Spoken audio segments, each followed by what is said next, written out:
I'm John Atack, and I think, but we may, by the end of this conversation, determine otherwise. And by the end of the conversation, Chris Shelton may be John Atack, and John Atack may be Chris Shelton. How do we know? And I think this is the day we're going to find out because of what we're going to talk about. So, Indeed. Yeah, today we are tackling, or at least we're starting off the conversation tackling technology, artificial intelligence, the singularity, and where this is all going. This is, by the way, something that is really blowing up in the media right now. It's a very hot topic item because of the release of Chat GPT and Bard and various AI interfaces and advanced search text engine completion machines. There is a thing called Midjourney, which will create art for you. One of, I'm sure, many platforms that you can feed prompts into descriptive phrases, and the computer will generate art based on it will your. paint a Rembrandt. It will Yeah, compose well, a Mozart symphony. if you tell it to, it will do its best to duplicate or take the characteristics it understands. And the very funny thing about all of this is we have to use human terminology to describe processes that are not human organic thinking processes.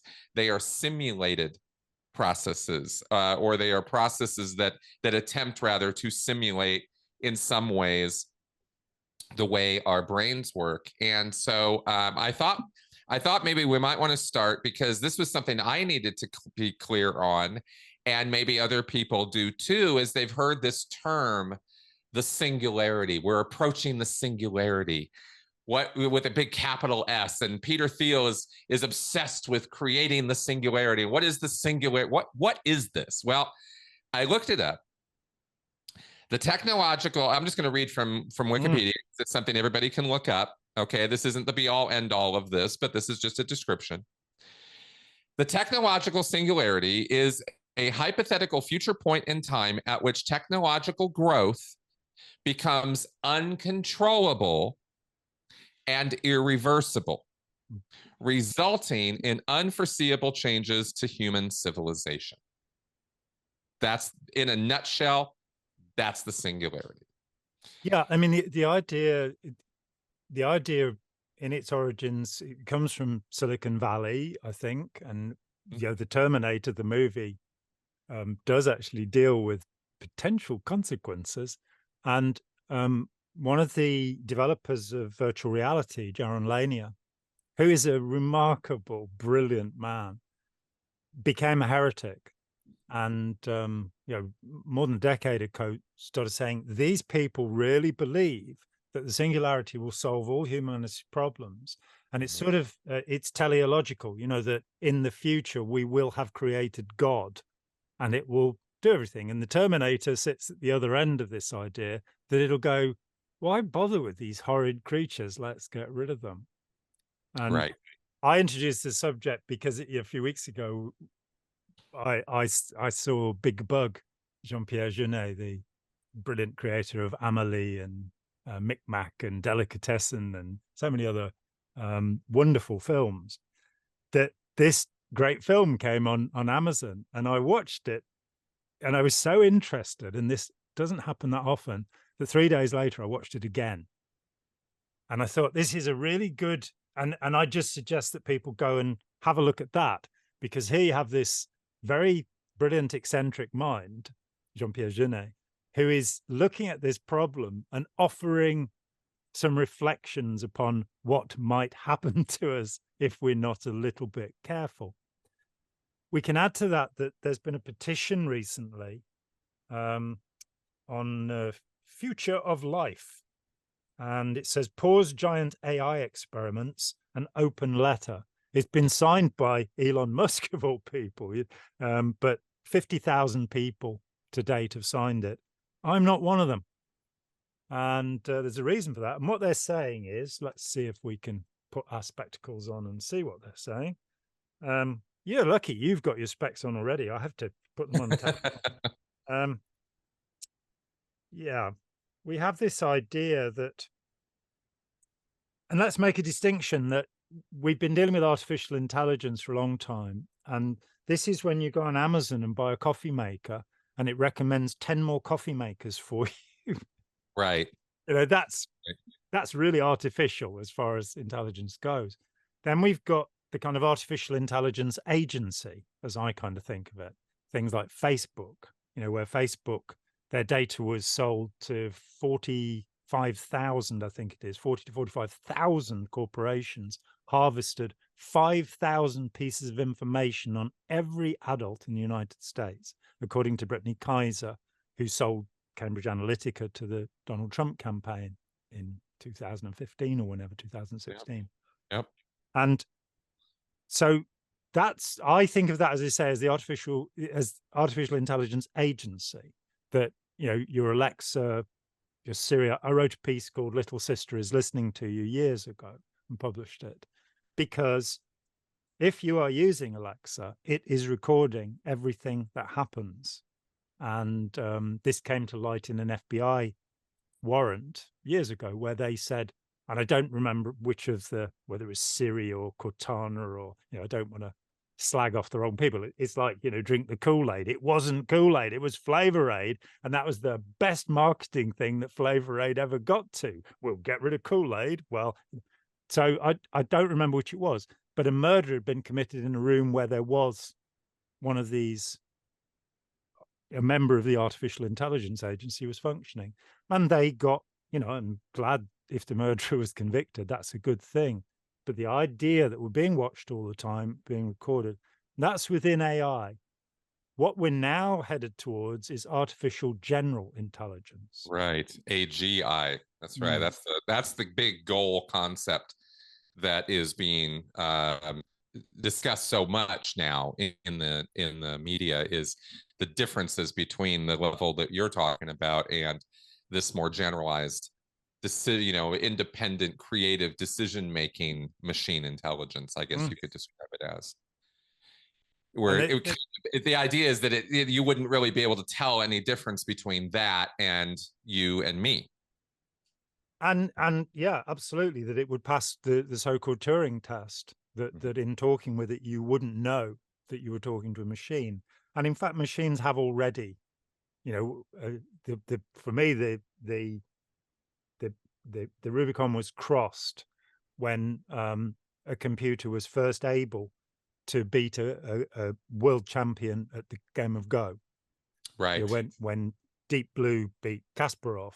Yeah, chess is, you know, it's a restricted game with a limited number of moves. Go, although a very simple game to play, I've played it since I was 17, is infinitely complex. And so when it was like, oh my God, we've got to a level of processing now. So the idea with this petition, and we'll put, you know, in the comments, in the description, we'll put a link to it if you want to sign it. Future of Life is that we must stop doing these experiments. We, you know, GPT-4 is the new generation that was released a week or two back. And it says, should we let machines flood our information channels with propaganda and untruth? Should we automate away all the jobs, including the fulfilling ones? Should we develop non-human minds that might eventually outnumber, outsmart, obsolete? That's not really a good use grammatically of the word obsolete, and replace us. I say that as a proofreader. And they quote this, cite this idea, at some point it may be important to get independent review before starting to train future systems, and for the most advanced efforts to agree to limit the rate of growth of compute, it says, in fact, used for creating new models. And they say the point is now. The reason I'm not signing this petition is because if in the West we stop developing artificial general intelligence, the Chinese won't. And Sure. So from a military point of view, and I hate to say this as a pacifist, but the kind of pacifist that if you threaten me, I'll punch you, you know, I'm not going to roll over and lie down, but that at the moment, China is an incredible threat militarily. They have developed weapon systems that the US doesn't have. And they have now got bases because of the Belt and Road program, which I think is in over 130 countries now, leaving only 60 or 70 where it doesn't exist. But in places like Sri Lanka, where they lent money to build an airport and docks, and when the interest payments were defaulted on, they took control of those, which means they potentially have military bases wherever they've done this. I don't want to be a scaremonger. I love the Chinese people, but I have a real problem with the Chinese government. And Yeah, exactly. particularly China is a fascist country. It is not a democracy. You can't have a single party democracy. That's ridiculous. Yeah. And so, but the unbridled release of this is another matter altogether. I think I've got so much here, so many bits and pieces. I don't want to, as you've put it before, gish gallop and just. You're not just galloping. That's a debate thing, John. And you don't do that. Thank you. Yeah, no, not at all. I've got a lot of different ideas about this, but my basic like problem with the way that this is being approached is I don't have a problem with the forward advance of technology. I've been watching it happen my entire life. During my lifetime, we've gone from punch cards and floppy disks that were 9 inches wide to being able to put the collected works of the Library of Congress on a thumb drive. I mean, we've really come a long way in a few decades of my existence. And during that time, I have not been afraid of technology or the march of progress of technology. What I have watched, and we both of us, I think, are psych guys. We pay attention to the psychology of things and the inner workings of a thing. And what we see, and I will, and I'm speaking for myself, is what I certainly see is the fatal flaw in the system is us. And not because we're puny, insignificant things. We're the ones creating all of this. So clearly we're not puny and insignificant in this equation.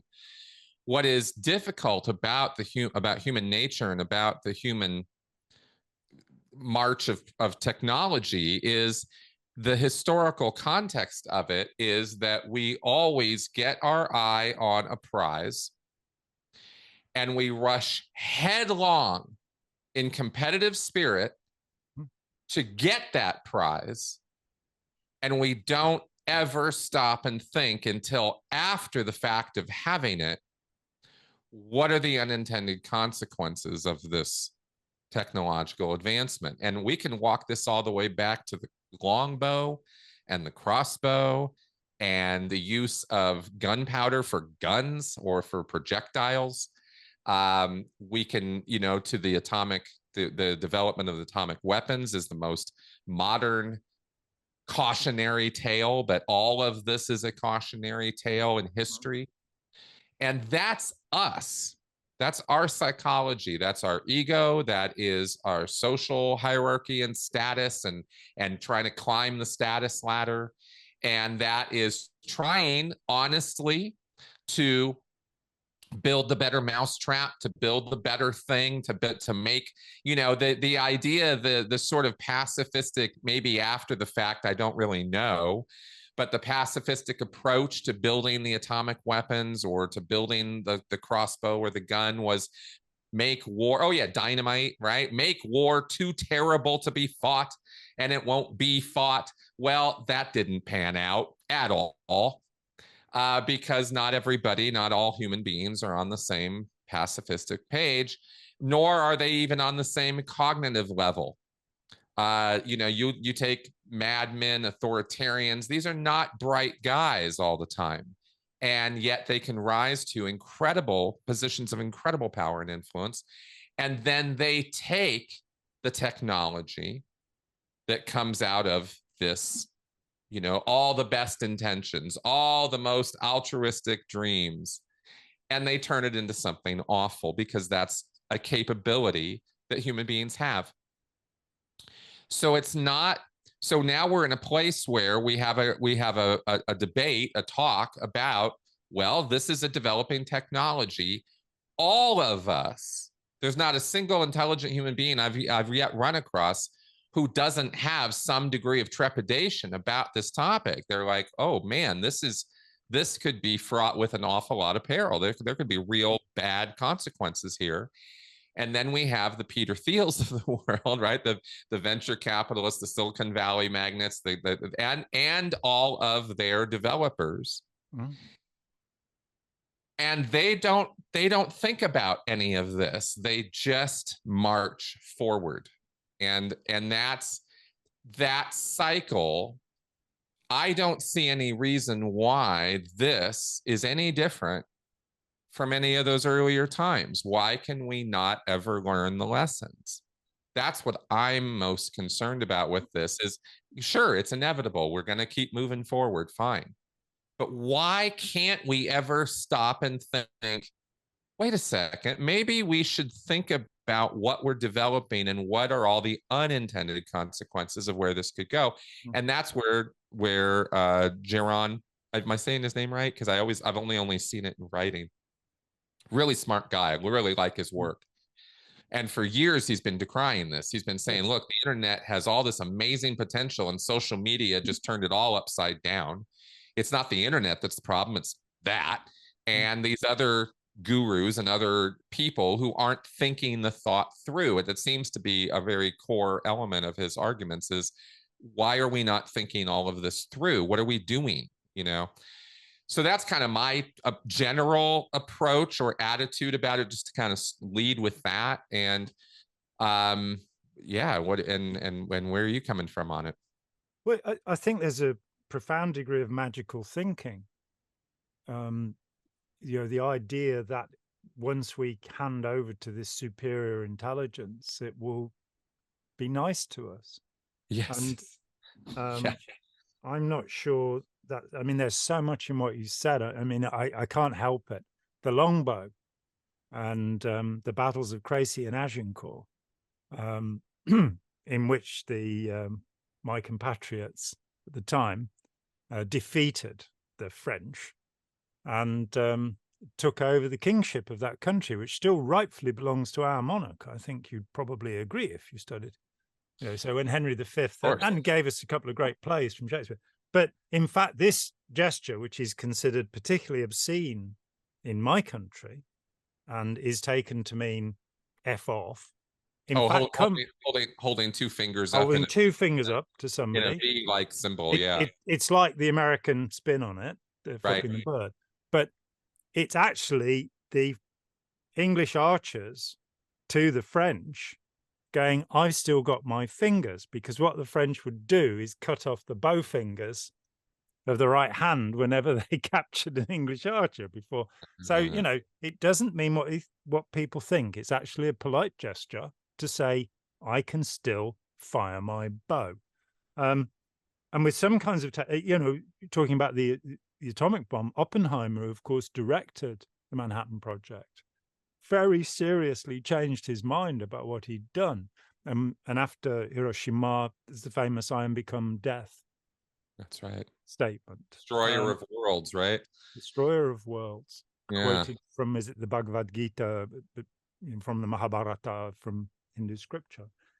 And he then campaigned against nuclear proliferation, which then happened in this weird way that the space race was kind of the polite end, and nuclear arms, you know, and they're massive. I mean, there have been 1,800 nuclear tests. You're going, why do they have to keep testing this thing? You know, right? So, and it's, of course, and once they'd found out about fallout, I mean, tourists used to go to Las Vegas, put little goggles on so they could watch the tests. You know, it's like, you're all being, oh, radiation sickness, here we go. And I think it's true that everyone alive now probably has a little particle of uranium in their body as a consequence of this, which probably, it may be good, it may be bad. The dosage is important. And And you then get a particular development with the development of nitrate fertilizers, which tremendously, it fed a lot more people being able to use nitrates for this purpose. But it was also the gases used in World War One come from the same guy and the same process. So sometimes, it's been put to me that there's always a good and a bad end of every process. I don't think that's true. I think that's just an overly simple heuristic. Yeah. That you can use a club for hammering nails in, I suppose, as well as for hitting people over the head. But a hammer's much better. Then you have a use of technology like the one that was exposed by Edward Snowden, where your cell phone, or in this country, mobile phone, can be switched on by an intelligence agency and used as a microphone to listen to you. And that's a little bit of a scary thought. And when it was pointed out that, in fact, Angela Merkel's phone, the premier of Germany, was being monitored by US intelligence agencies, Barack Obama made a joke about it, about looking after his friends. I don't want to be looked after in that way, really, with people eavesdropping on my conversations. And oh dear, they've been eavesdropping on our conversations since the 80s, when the Echelon system was set up here in the UK to monitor all landline phone calls with trigger words. And you start going, and again, artificial intelligence agency, that there are these groups of people who have not really developed adult values. They've not really seen that we either hang together or we hang alone. As Benjamin Franklin said. So I looked at this last week. New Scientist actually had a piece about GPT-4, which was packed with goodies, because it's got, Microsoft themselves are talking about it. They believe, and this is a quote from a Microsoft statement, given the breadth and depth of GPT-4's capabilities, we believe that it could reasonably be viewed as an early yet still incomplete version of an artificial general intelligence system.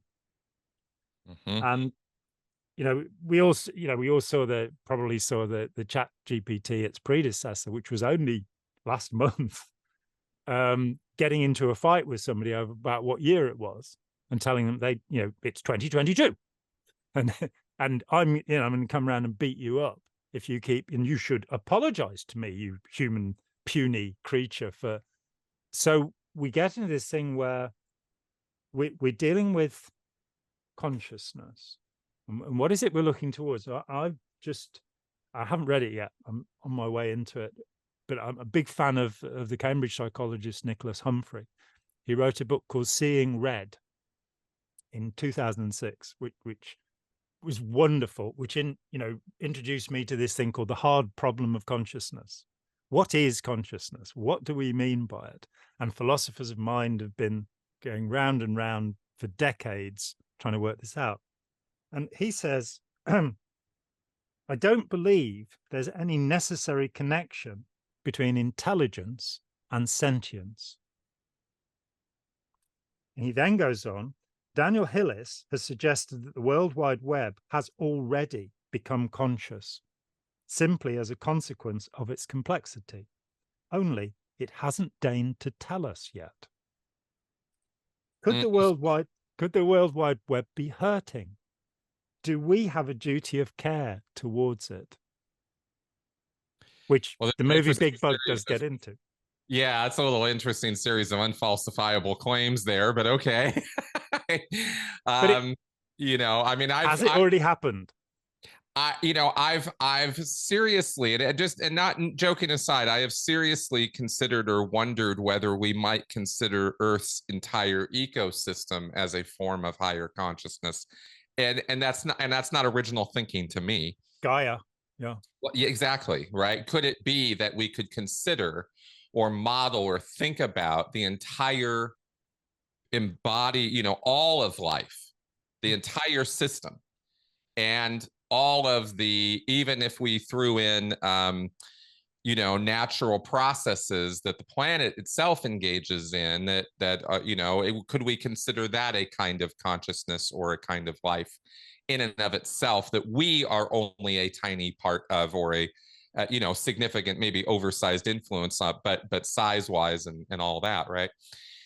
So I can allow myself to go into those kind of flights of imagination or wonderment. I think that it's very important, and I see, and you've addressed this already to a degree, where whole books or whole papers get written on these topics of consciousness and the problem of hard consciousness, and it's like, okay, so we can develop, there's this concept of, well, there could be something that is sentient, and then there's the word intelligence. These are troublesome words when you actually start trying to break down what they really mean. What do you mean by intelligence versus sentience versus consciousness? And where does ethics come into this equation too? Because if you start considering life, consciousness is something we connect with life, not inanimate objects. So if you're talking about building an artificial consciousness, does that include the concept of morality as part of it, or are we talking about simply a problem-solving matrix that does not, it receives inputs and gives outputs? Is that what we mean by intelligence? Is that what we mean by this artificial consciousness? What exactly are we saying? And this is something where there's an awful lot of disagreement, wildly different opinions and ideas. And to my chagrin, maybe chagrin's not the right word, to my horror, I talk to developers directly about this kind of thing. I bring this up, and to a T, every single one of them so far has told me that it has nothing to do with them. It's way above their pay grade, and they're just developing algorithms and working for the companies because they got their bills to pay. And it's not. At Nuremberg, when SS men said Befehl ist Befehl, orders are orders, it was determined that if you follow an immoral order, you are guilty of a crime. And that puts us in an incredible situation, so that in the US, where you are in Colorado, for example, it's perfectly legal to use cannabis. In this country, even if somebody, and it's now a few years ago, finally Parliament accepted that there are medicinal uses of cannabis. Our Act of Parliament of 1971 said there are none. And that's that, because we're judges and we know. Well, so you get this thing. It's like somebody is in this country, say, taking cannabis because they have breast cancer. And, there are a number of people have stepped forward and said, it put me into remission. It's incredible. And there's no medical research because it's against the law. And you start getting into these moralistic problems, which is like, well, okay, so if a police officer busts somebody who has breast cancer and is using, they're busted for using cannabis, and such things were happening in the US and have happened, then is the police officer guilty of a crime under the Nuremberg law? And is a developer who's saying, well, I helped to build the atomic bomb, and maybe it is true that bombing one of the hundreds of uninhabited Japanese islands would have been a good way of showing it. And maybe it's also true that Harry S. Truman, and the S stands for S in his name, I'm told, because his parents thought it would be good if he had an S in the middle of it. Harry S. Truman, in his cabinet minutes, in the decision to drop the atomic bomb, actually said we have to show the Russians what we have, because the Russians were moving 1.5 million troops into Manchukuo, or Manchuria, and which was another reason why the Japanese surrendered. But we have to show the Russians what we've got. That didn't work out. Korea still happened, one of the worst conflicts in history, which is almost written out of the history books. There was not a single town still standing in North Korea after that war, not one. It was bombed flat. And people are wondering why the North Koreans are a little untrusting. of everybody but Donald Trump for some reason. We have got ourselves into this, exactly as you say, not understanding the consequences, which is why, here's this petition to say let's stop doing this. But the problem is we can't stop the other guy from doing it. So right. Putting some laws there, putting some restraint there, yes, there should be a moratorium and some very quick working, but none of our governments have, privacy issues on the internet. In the US, you've got virtually no protection. We still have the European laws until our government gets rid of them all, and gives us liberty, from laws and things like that. The part of it that concerns me, when I am opposed to communism, I think it's a silly idea. I'm opposed to socialism. It's lovely, but while human beings are still unenlightened, it's not going to work. The thug culture will do something. But I'm also opposed to capitalism. The idea that there should be some small number of predatory people who in a democracy have thousands of times more power than you and I, because they can bribe politicians with donations. I'm just appalled. But one of the central doctrines of capitalism, which people don't seem to grasp, is the invisible hand. There's an invisible hand. And as long as you let people trade freely, which none of the Western countries do, we all have sanctions, we all have tariffs, we all have subsidies. In this country, the production of white sugar is supported by the state. And at the same time, we're talking about taxing it so people won't use it. And you're going, what happened to the invisible hand of capitalism? It's obviously become invisible. And with the singularity, there's this invisible hand notion. If I just close my eyes and pray, everything will be fine. If I just pull the blankets over my head, then the monster will go away. And I think this is because humanity in general is childish. The people, the development of morality, for me, that consciousness, what's important is the realization there are others.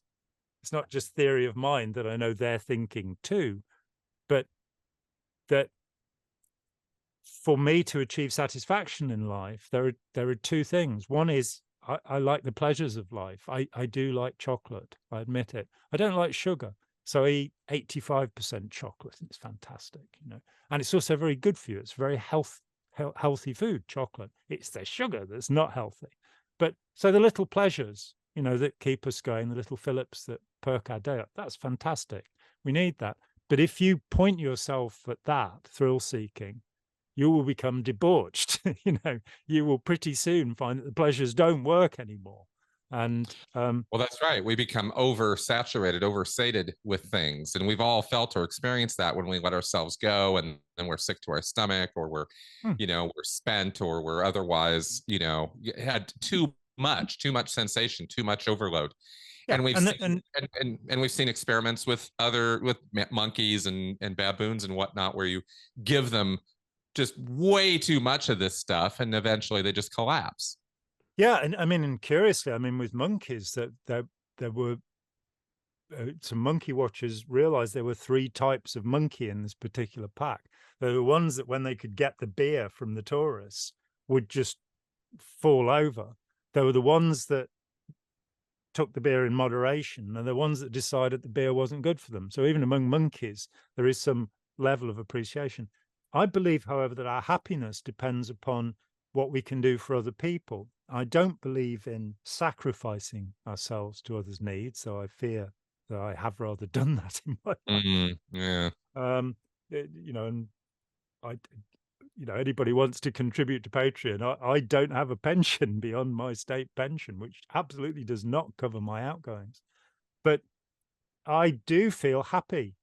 I do feel that my life has been well spent, even though I'd rather have been painting pictures and writing novels, and I've done a fair amount of that too. But let's be unpleasant about it. The 600 or so people that I've dealt with directly in their recovery from Scientology all went away and lived their lives, and they didn't help me. They didn't contribute anything financially to me. I think I've only ever charged money from three rich people who were Scientologists and wanted to talk to me. And this is in a 40-year period. But my smugness exceeds all, because I look at the life I've led and I don't regret. Yeah, the Black Rogers drum kit, I should have had that, but that's okay, because I've got a Roland TD-50X now, and that's much better. Fantastic. But I really don't regret anything. I really feel that it was the right thing to do my best to help people, and that virtue is its own punishment.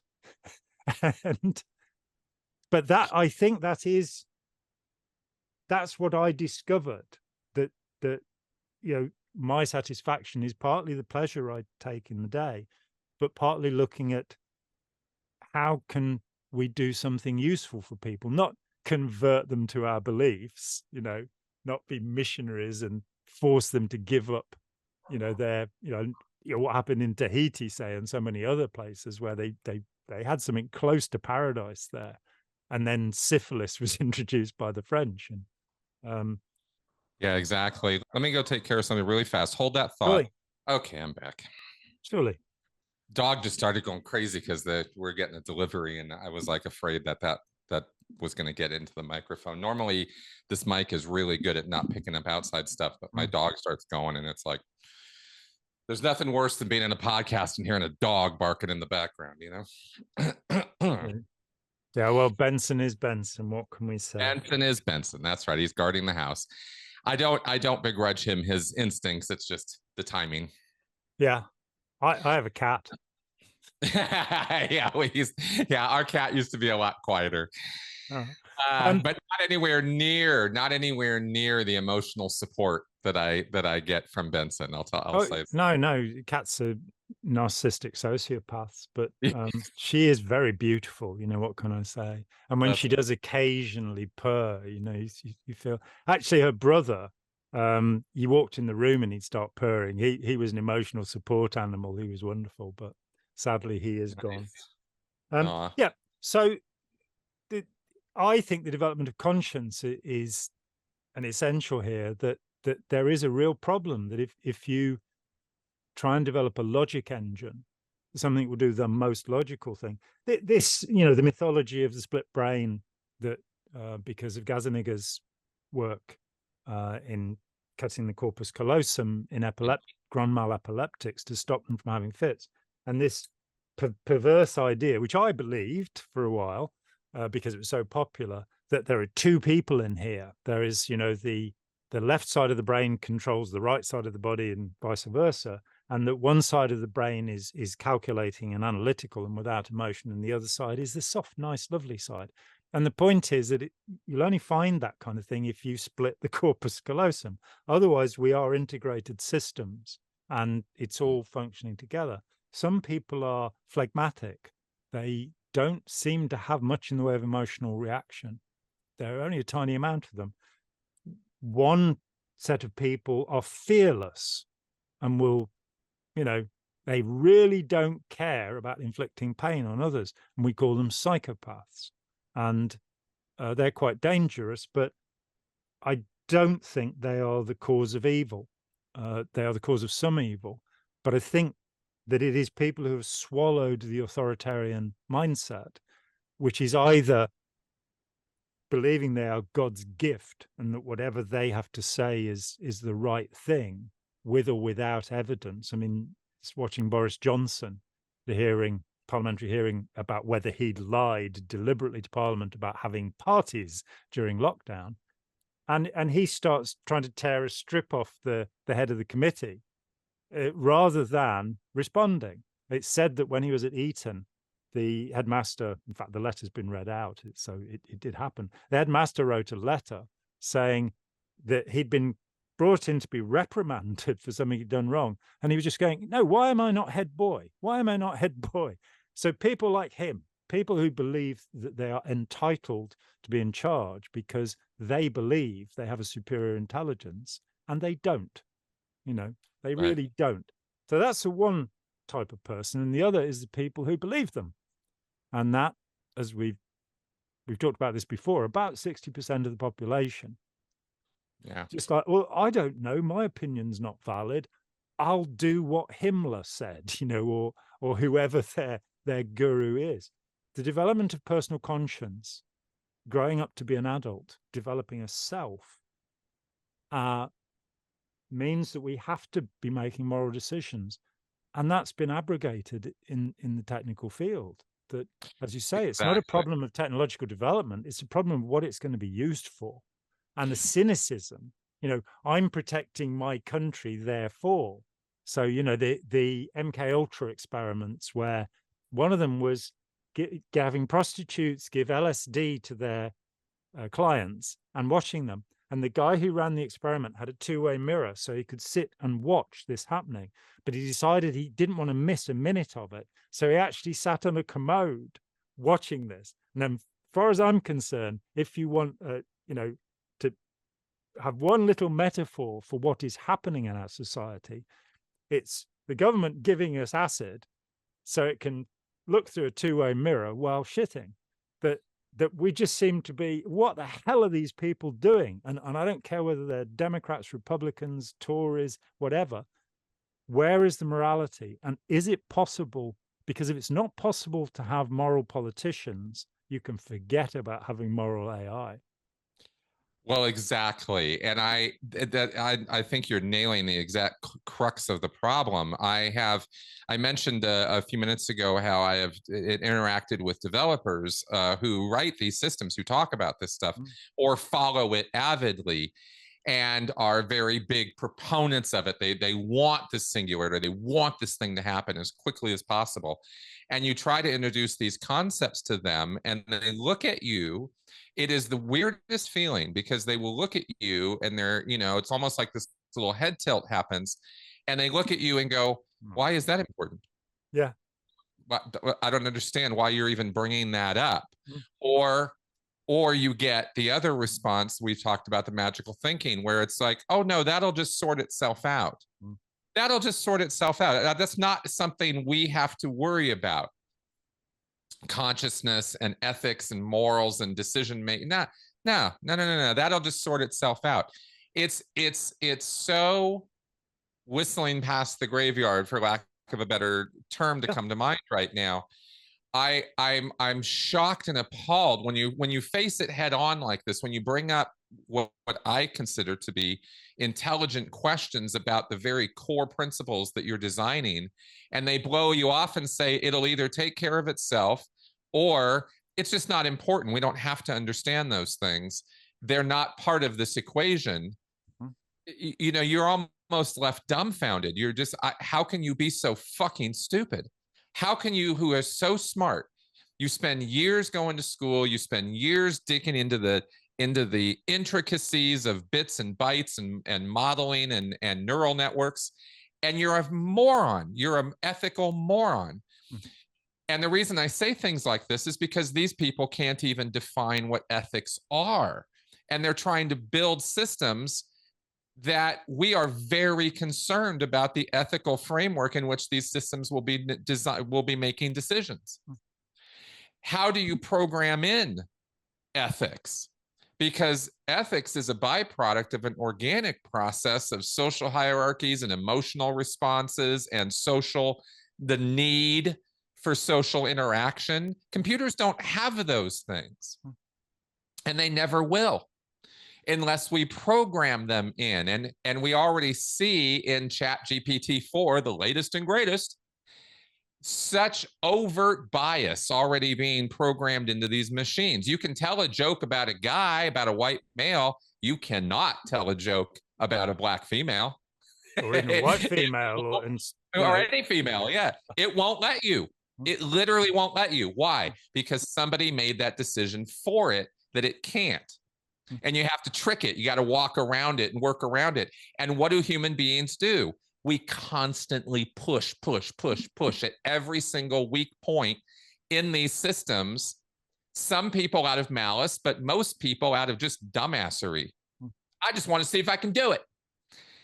I just want to see what happens. I just want to see. And this kind of thinking that human beings engage in is the exact problem that none of these coders or venture capitalists acknowledge as a real problem. They just don't want to acknowledge any part of any of that. And yet you're talking about building systems that are amongst the most influential and powerful things that has ever been presented to humanity. You thought the crossbow was bad. These things are literally in the home of every single person who goes online, anywhere, and starts talking to it, whether we're talking about the AI art or the AI answering things or the search engines or any of this stuff. So you want to talk about taking this to the next level, and it's like, well, what is the next level? Well, we don't know, but it'll sort itself out. And I think actually your earlier analogy of the longbow becomes very relevant. That the reason that Longbow was so deadly, I mean, it killed off a third of the nobility of France at Agincourt. It was the same level of slaughter as the First World War, but it happened in a couple of days, not 4 years, because there was an agreement, and the English had broken it. And the agreement was, your knights are captured and ransomed. You don't kill knights in battle. And the great sport is, blipping the peasants on the head and getting rid of them. They don't matter. And what had happened was a bunch of peasants, given these longbows, could actually kill the knights before they could get anywhere near them. And that broke the rules. Yep. Now, I think that we're at a place where the level of rule setting is like those French knights, that people believe, well, everybody will be nice with it. And we're watching Russia and Ukraine. We're watching China developing its power. And again, I've got nothing against the Russian people. I talked with a friend in Russia a couple of months ago, and I'm really sorry, and he's really sorry. And I have to be very careful about what I get him to say. I'm not going to ask him any questions about this because I know how he feels. He's a Christian. He thinks war is wrong, and that's that. But if he says so on, he can join the 20 or 30,000 people who've now been sent to prison in Russia for expressing the opinion that it is a war that's happening. Exactly.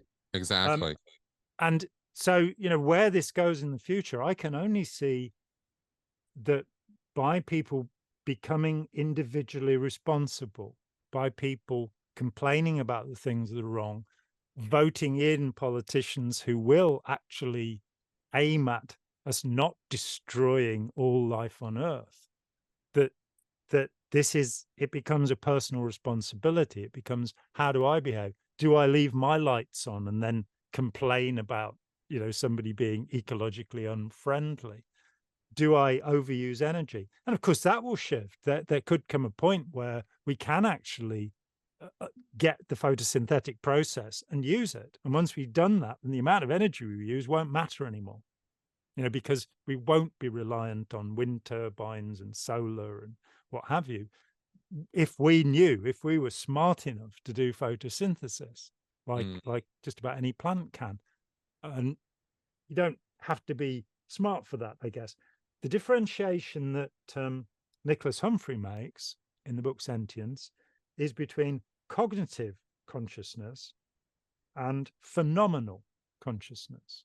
And he's based, what he would call intelligence is cognitive consciousness. The machine can be aware of all the things in the environment, but it does not have phenomenal consciousness, differentiating the qualities of sweetness, of redness, the qualia, the things that happen in the mind.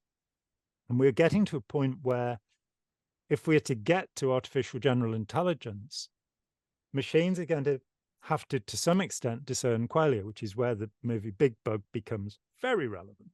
Right. Jeunet has understood this problem, and he has machines that want to be loved, and they want to be human. They want to engage. And I'm not going to spoil it because I think the ending is really quite beautiful when you come to it. But this sense of building a machine that is going to have phenomenal consciousness, which would put us to artificial general intelligence. And the difference is, I mean, Edward Johns at Imperial College London has said that GPT-4 is simply mimicking what humans have done in the past. I don't think he's understood what's happening here. This is not like a neural network, which have been with us since the 80s, and had some involvement. I was aware of the development of them because my business partner was working for Philips, who were developing them, and so we saw fuzzy logic. A washing machine can measure the weight, the temperature, the viscosity of the water, and then determine how long to be on for, which is great. A neural network can look at how many people are on a railway station at a particular time and work out things about how to, maximize traffic flow, and things like that. This is all great. We are now coming to the point, and it is made here, that AI is prone to hallucination. And so you have this thing where nobody understands, because this isn't like doing a Google search. It's not just scanning all the information and offering it to you based upon who's got their search engine optimization working the best or paid the most money to Google or whoever. But it's now actually weaving things together from what it's been told and synthesizing information, and it can make things up. It can absolutely make information up just as badly as QAnon. Yes. Yeah. It can synthesize information in what we might describe or perceive or interpret as creative ways. It's not showing initiative as we would think of life having initiative, but its ability to synthesize so many different data points can simulate that in ways that make it almost indistinguishable in certain contexts, I guess is how it works. Yeah. And we're dealing, in fact, with almost an equivalent of an autistic savant, where, you can have phenomenal, Kim Peek is the best read human being in the world.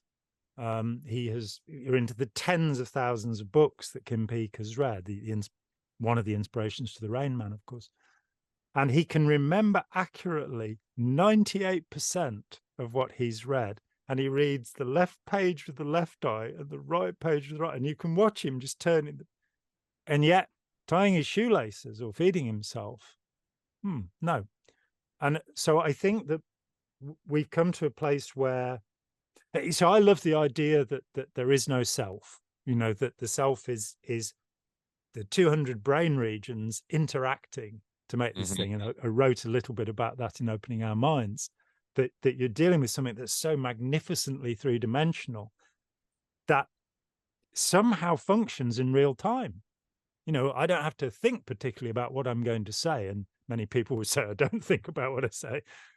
It just pours forth for all of us.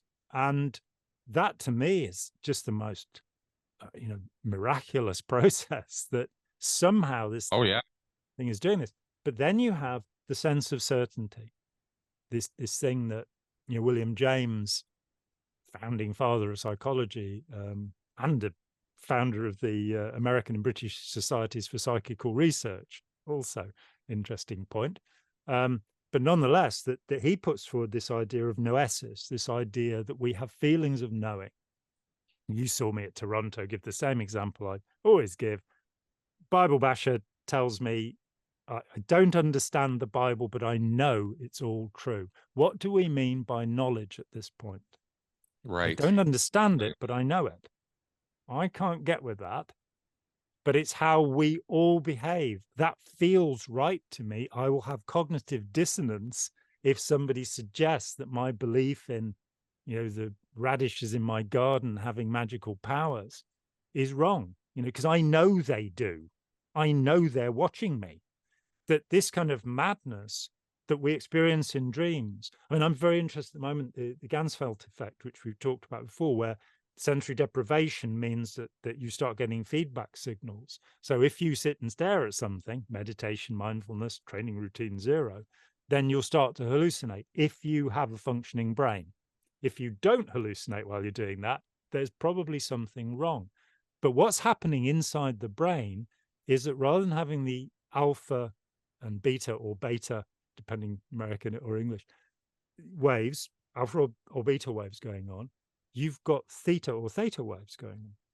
You've got a dream state while you're awake if you stare at stuff. You know, if you sit in a dark room or go in a sensory deprivation chamber. So in fact, your credulity level changes. You know, people say you're more suggestible. That's one way of saying it. That's right. But you'll believe anything. You know, whatever is put to you as the reality of how you were gifted this blissful, euphoric state of sitting still, which you really could have done on your own without a guru. Well, now the guru is, oh yeah, you know, you gave me this wonderful magical state. And seeing that we can therefore hallucinate in real time, we can make the world up around us. And of course, we live in our representation of the world, as I'm told Immanuel Kant said. Exactly. And that means everything is interpreted. If somebody, you know, was upset by somebody else talking about fossil fuels and they don't like the word fossil and you call them an old fossil or something. No, if somebody, that word triggers them, how are you to know that? How are you to know, you know, there are some words and like funeral and death, which tend to trigger reactions in normal human beings. But, you know, a friend who walked in, I was playing a Joni Mitchell album. This is like 50 years ago or something, 40 years ago. And he said, oh, take that off. Please take that off. And I'm like, why? It's pretty, you know, it's nice. He said, oh, I had a bad trip when I was listening to Joni Mitchell album. I said, was it this album? He said, no, but anything Joni Mitchell now. And you're like, what an interesting piece of self-conditioning you've got into. I can't listen to that because it upsets me, because it reminds me of this thing when I got upset. I think it'd be a good idea to deal with that. And I'd start probably with Wild Things Run Fast or Travelogue by Joni Mitchell to get over that. But you know, one of the great songwriters in all history, no two ways about it. We condition ourselves to respond, and then our feelings of knowing, our sense of certainty takes over. And what happens when machines start getting a sense of certainty? Because Chat GPT, the last iteration, certainly seemed to be capable of doing that. Well, that's exactly that brings up, or is another sort of way of approaching the problem I'm seeing with this is there's knowledge, there's a fact, there's a piece of information, and a computer to a computer it's ones and zeros, right? To us it's some thing you read, something you see, some observable experience, right? You've input this knowledge and it's a fact. It's not necessarily something you're emotionally invested in. It's simply a fact, right? This board is black or a shade of gray. It's clearly that way. I can perceive it that way. So my brain goes, yep, that's the fact of the situation. Well, how do you feel about that? Oh, well, I don't particularly feel any way about this. Oh, okay, fine. Here's a bunch of facts on cards about critical thinking. Oh, well, how do you feel about those? Oh, I feel very strongly about those. Oh, why? Because of what they're associated with. They're associated with all these other things. And all these other things, to the human brain and the human experience, all of these things can have what we intangibly and sort of fluidly call value. They're graded based on what? Our experience, our education, our social standing, our ego. Lots of things contribute to what is the value of this thing in various contexts. Even this will have value in this context. It'll have different value in this other context. Every single human being can be said to assign values to facts or to ideas or to interpretations of reality. But what value they're going to assign to all of those different things, I guarantee you, is going to be as unique as our fingerprints from one person to another, to another, to another. And this is where we see this incredible multiplicity of human, the variety of human reactions to things. Computers, you give them a set of instructions, 100% of the time they're going to operate they'll give you the exact output, right? Until we started coming up with, more recently, black box design, where here comes an input, we don't know what the hell the computer's doing with it, out comes the output.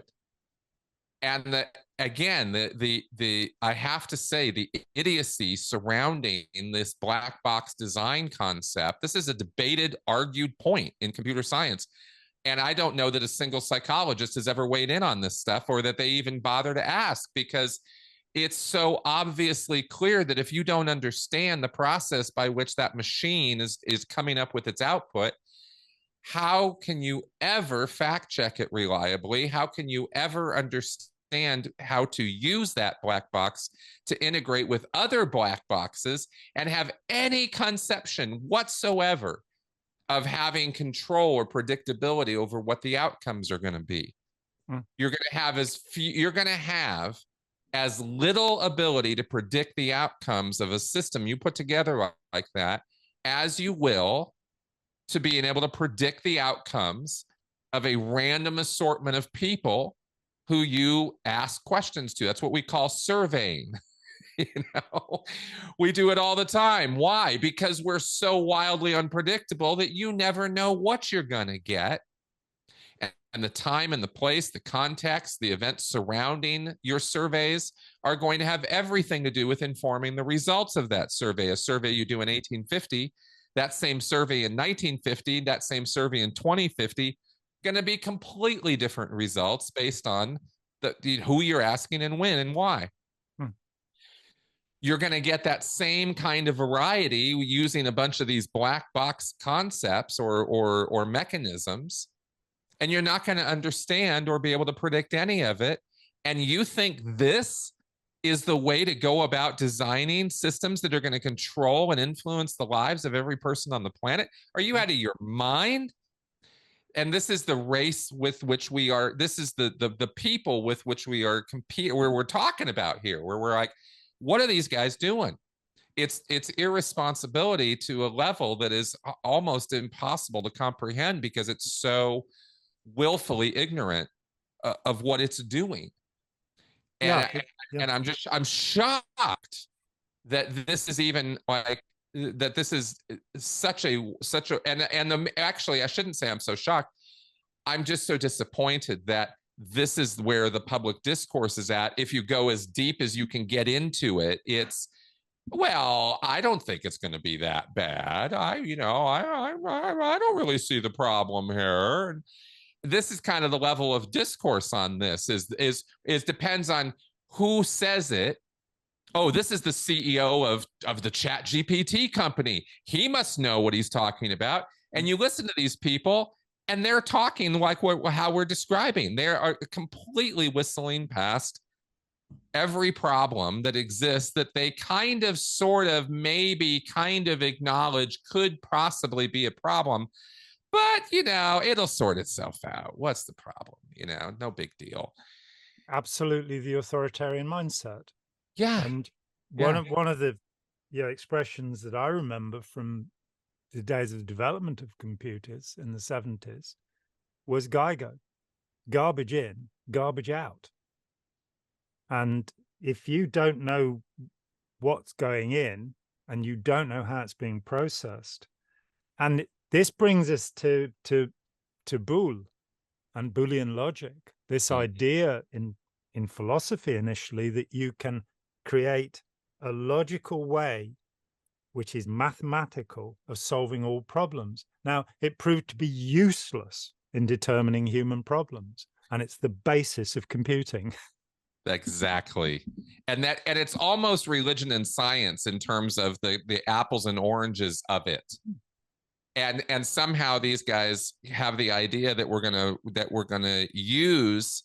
Here's actually one of my most philosophical problems with this, and this comes maybe out of my own ignorance of the deepest levels of philosophy and computer science and AI. So I'm willing to be wrong about this, but what I see is that there is this the best model we've got, and what we're trying to seem to replicate is this whole process, the brain, the most complex mechanism that we're aware of in the entire universe. Nothing else even comes close. The number of neurons up here, it's unimaginable. You really can't grok like just how complicated this device is that every single one of us are carrying around with us in our heads. There are more processors active in the human brain than there are atoms in the universe. That's one of the things that's often said. Yeah, because it's mind-boggling. We don't have ones and zeros. Any neuron can have 200 connections, and it's not a simple off or on. It can be a chemical stimulation, potassium, iodine. There are various simple, or it can be a neurochemical stimulation, serotonin, dopamine, these things that people have made ridiculous assertions about for many years. Very happy to see serotonin and melatonin and oxytocin all falling to meta-analysis in the last year, that we don't know what they're doing. We thought they were doing this, but in fact, the infinity of connection is so great that, yeah, in a machine. And of course, new systems, it started with squid systems in the 80s, the idea of bacterial computing, which is quietly going ahead so that you don't have to rely simply on ones and zeros, and you can get into a more complicated form. But you're still, all you're doing is speeding the process up. So, in the 2-hour exam, is one in here that's that GPT-4 was able to do. What was the exam it took? GPT-4 scored around 80% on the multiple choice components of the US medical licensing exam and 70% on the multi-state bar exam. When taking a software engineering test job, which is given to job candidates at Amazon, it scored 100% using less than 4 minutes of the allotted 2 hours. So you'll speed the process up, but you won't necessarily end up with a Da Vinci. You won't necessarily end up with, and let's say something about Da Vinci here, which there are so many things to be said. He only left 13 paintings. His contemporary Titian left 1,100. So he was a lazy bugger. Most of what he did ended up being used as military stuff, even though he was a pacifist vegetarian. But he, one of the things he had that separated him out, there are drawings he made of water, and it's falling in chunks. And it was only by the 1980s that cameras became fast enough to show that he was accurate. So occasionally you get a human being who has, and all cultures have seen such people. The Indian and Chinese cultures have also had their Da Vincis. But occasionally you get a human being whose brain is functioning in this way. They won't necessarily be able to fit in with society. I mean, he does seem to have been a little bit Asperger's. And unlike Michelangelo, he was caught for being gay, and he went on trial for it and managed to get away because of patronage, thank God. But nonetheless, the idea is that these machines are going to be Da Vinci's. They're going to be able to solve problems that are beyond our ken, beyond our perception. And the problem is that, what happens when what you get is a dark Da Vinci? What happens when with the Terminator problem, when the machine goes, well, the thing that's screwing everything up is human beings. Let's get rid of them. And it's not necessarily a solution that is so difficult to understand, considering that all of us have had our nihilistic moments. All of us have had our moments of despair and even suicidal ideation where we're like, look, it really is the best solution to just stop solving problems, to just stop everything. Let me just insert a little point there for any of our viewers who are feeling suicidal, and that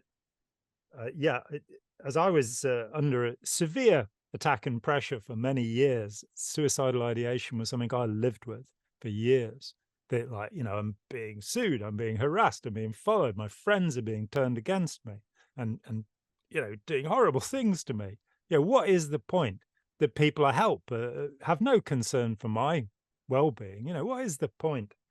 And luckily, quite early on in this, I read what Buckminster Fuller had to say. Again, a Da Vinci of his time. Yes. Yes. The geodesic dome, and what proved to be the structure of the buckyball, carbon-60, the third form of carbon, which is so important in the modern world. But Buckminster Fuller, if I've remembered rightly, and Spike is there to correct me if I don't, thankfully, his wife and child died. And so as a young man, and he decided to kill himself. And he came to a resolve, which always saved me, which is the only noble way to kill yourself is to go on living and to do the best you can for humanity. And all of his great work came after that decision, that his suicide would be by living the whole of his life as fully as possible. Now, as a much older man with no suicidal ideation, no scrap of it left, and a very happy marriage, and pretty much getting on with life. I've got enough to eat, and I live in a nice house, and I really enjoy my life, having come away from all of that. And it seems a result of that. It seems a consequence of going, just hold on, keep on going, and put things as right as you can. Look after your health. Don't do anything to harm yourself, including thinking nasty things about yourself. Don't be unrealistic in that. Accept criticism and think about it, but don't become dejected just because some troll is in a flame war with you or what have you, which you and I have had to suffer rather too frequently, I fear.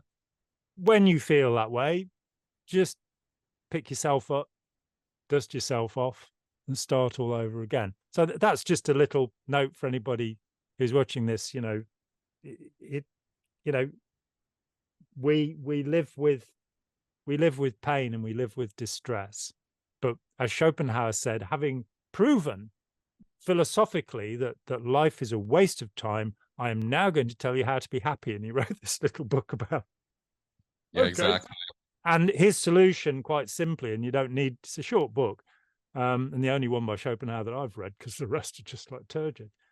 Brilliant though he was. The advice is the life of the mind.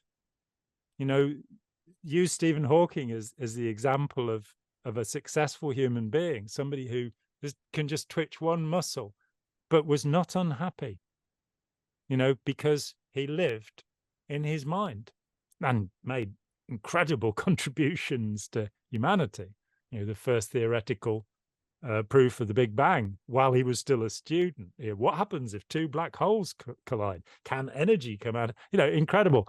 There's a documentary, I think it's called The Theory of Me, where which Spike will doubtless find, and it's such a positive, remarkable thing, him talking about who he is and how he lives, and you get into just how incredibly difficult it was, that this man who demanded that his graduate students take care of him physically. If you wanted to work with him, you had to be willing to clean him up and do stuff, which is quite a thought.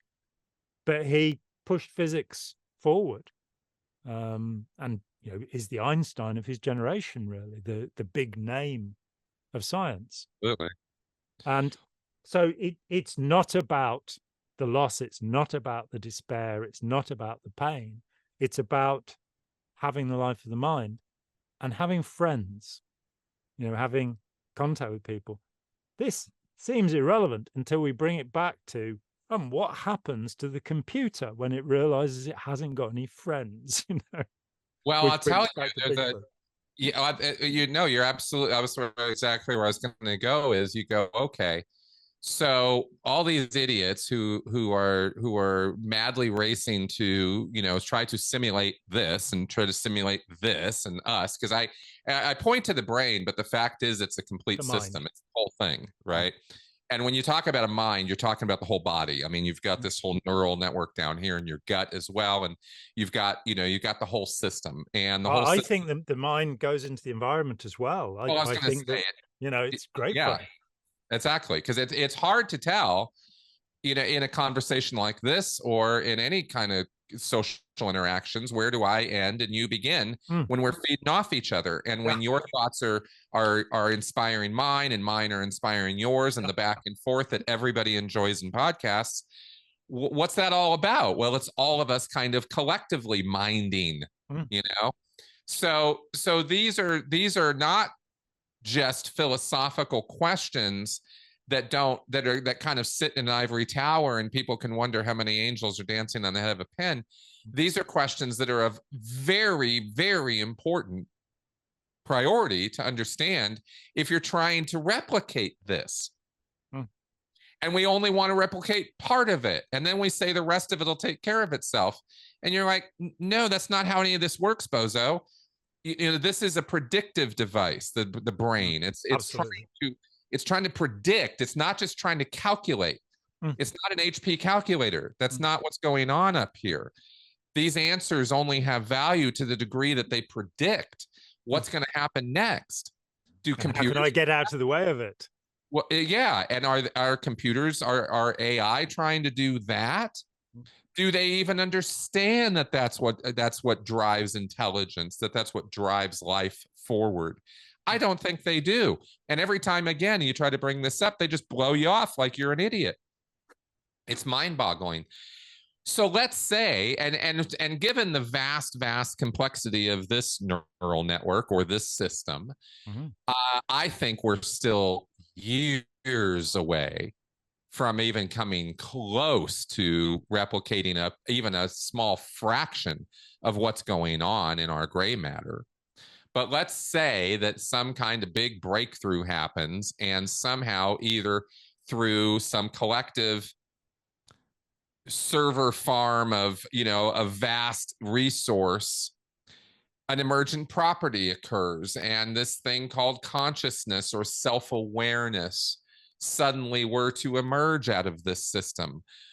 Would it even begin to approximate what our experience of self-awareness? Well, of course it wouldn't, because how could it possibly have any sense of frailty or an inability to survive the way we do, right? You take us a mile up or a mile down and we're screwed, right? You take a computer system isn't going to be thinking that way. It's a fixed thing. It's not even moving around. Let's say you give it mobility. What will its value set be based on its needs? What needs would it have? How would it perceive its needs?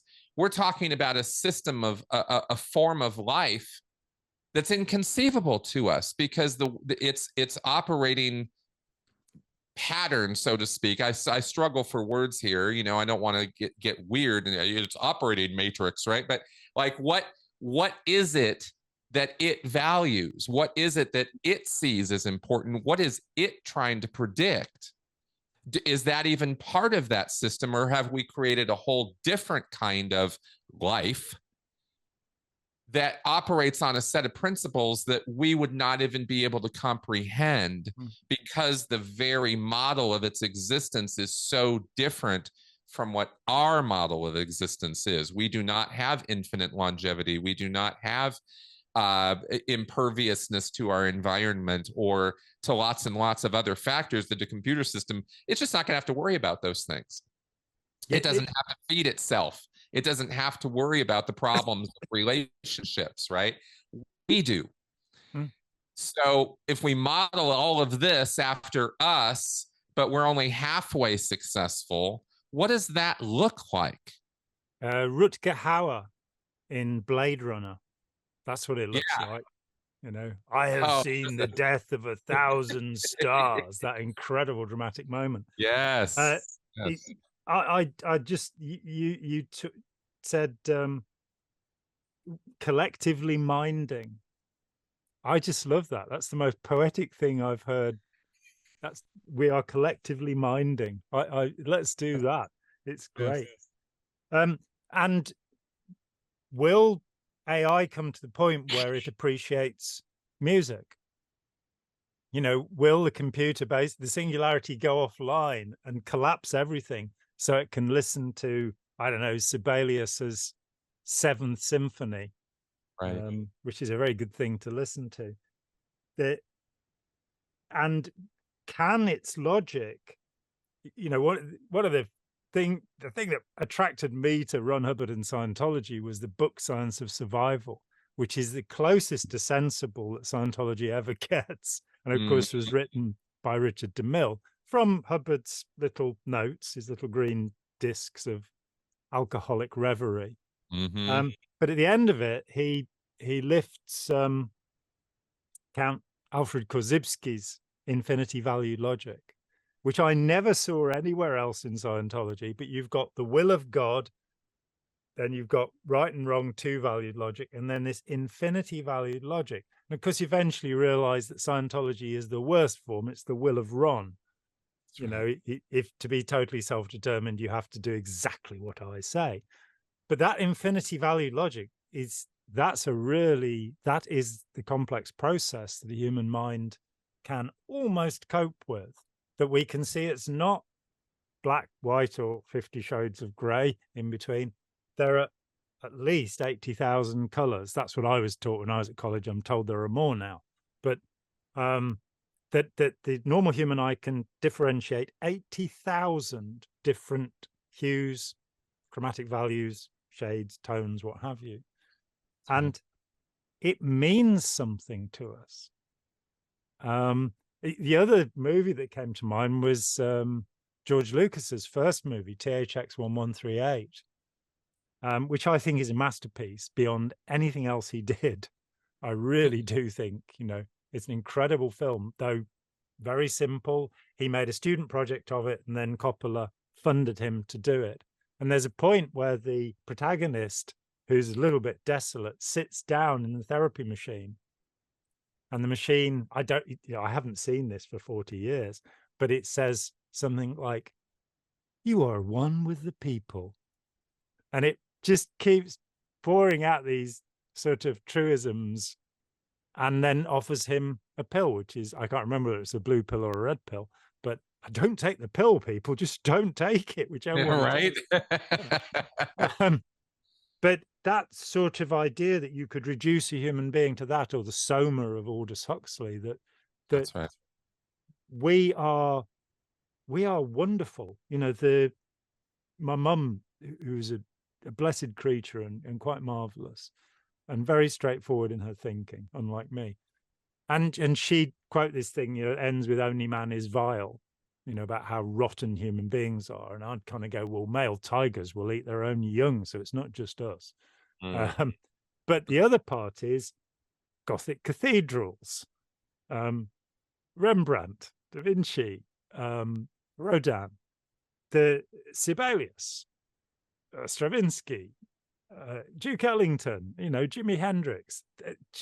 There is a torrent, and you can actually use torrent to download this. There is a torrent of human creativity. I don't know, I don't count, but between 2,000 and 3,000 CDs of music. I have a ridiculous collection, starting with medieval music and working its way up to stuff that, you know, was made last week. I'm going, I'll never catch up. There has been too much beauty and wonder created by human beings for me to experience it all. You know, I'll suddenly find something. You know, I remember it was the Southwestern in LA in, I think, 1991. And I walk into this room and there's Huichol yarn art. Where we've got some Huichol pieces, because these people live in Mexico, and they make these beautiful psychedelic things after their mescaline trips. And I walked into that room and went, where did this come from? How could this whole art have been created without my knowing? And all around the world, there are people making these things. John Sladek, the brilliant science fiction author, said that in one of his author bios that he looked forward to the time when computers would be able to, this is in the 70s, when computers would be able to write poetry and compose music and paint pictures so that humans could return to the really important things of life, like adding up numbers. Right. I haven't seen any computer art that made me feel in the slightest bit enthusiastic. Not yet. And I've seen a fair amount of it, and the non-fungible tokens and all of this. But when I was in the Prado in Madrid and stood in front of Velázquez's crucifixion, I couldn't move. I wept. And I'm not a Christian. It wasn't about that. It was, how could a human being make something this brilliant, this expressive, an experience that I'm fortunate to have had many, many times in my life. And I wonder, I think you're touching on something we haven't mentioned yet that has got to be included in this conversation. Please. We've talked around emotions, prediction, brain function, right? The complexities, the emergence of morality and where that comes from and why it's so structured around all of our systems. Awe. How does an AI ever, or would it, could it, should it even experience awe? Because that's exactly what you're describing is an emotional impact, and it's represented by certain chemical processes in the brain, but is it reduced to chemical processes in the brain? No, hell, absolutely not. Absolutely not. There is far more to that experience. In a way, it's another reflection of that collective minds, right? It's because it's not something one generally experiences in a solo situation, right? You don't sit there and suddenly, I'm so awe-inspired by myself, right? It's generally I think there are a few people, not mentioning any names. Yeah, fair enough. I am so beautiful. Yes. The one thing that people don't know about me is that I am really humble. I wonder if you couldn't define narcissism as somebody who's capable of a solo awe experience. I wouldn't go that far, but I still think that's kind of funny. Well, let's give the first definition of it before Freud, who was a bit of a pervert because he believed that his mum he wanted to have it away with his mum and kill his dad, who was going to chop his knackers off. So he was a bit of a pervert.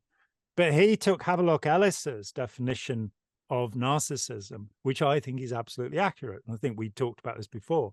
Havelock Ellis said, a narcissist is somebody who masturbates all day and does not want to have sex with another person.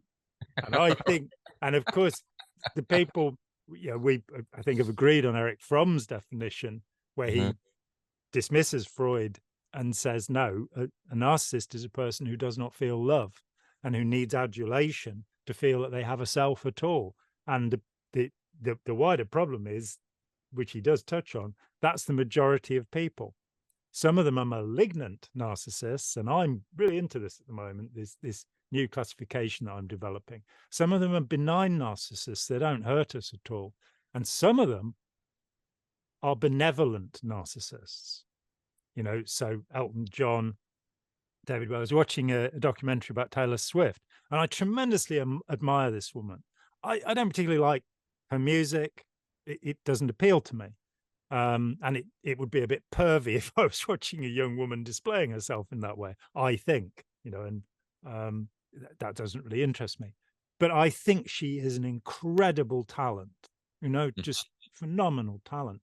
And then I start watching this documentary where she's saying, for as long as I can remember, I need people to admire me. And you go, oh, you poor thing. Yes. You know, give me a call. Right. Let's see if we can try and sort that out. You know, you've got enough money to afford my services. Well, I could not agree more. I think that but I think that I think there's a lot. I think there really is a lot of concentric circles that come out from you know, the influence or the consequences of the fact that we can experience awe, you know, and the euphoric experience that comes with that, the emotional satisfactions Peak and experience. yeah, the pleasure that we get or derive from that can be unlike anything else in the human experience. That we, you know, we've talked about this so much in terms of how people can be manipulated into such an experience, and then through the interpretation of that experience be led into a belief set that is absolutely bonkers. That's the bad end of it. That's a bad consequence of an awe experience. But the awe experience itself, the oh my God, right?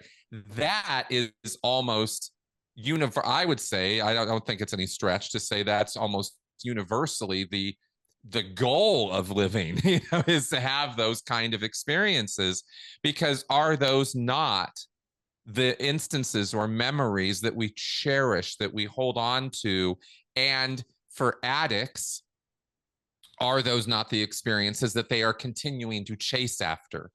It, you know, must get that back. I want that back. I need more of that. And there's all kinds of moral judgments that happen as a result of that. And, you know, how your life should be good enough anyway, and you don't need any of that bullshit. We all need those moments. They are the things that are almost life defining for us in some ways. And we identify so closely with them. So they are powerful, powerful experiences. And could we, without that, I guess where I'm going is, if we took all that away,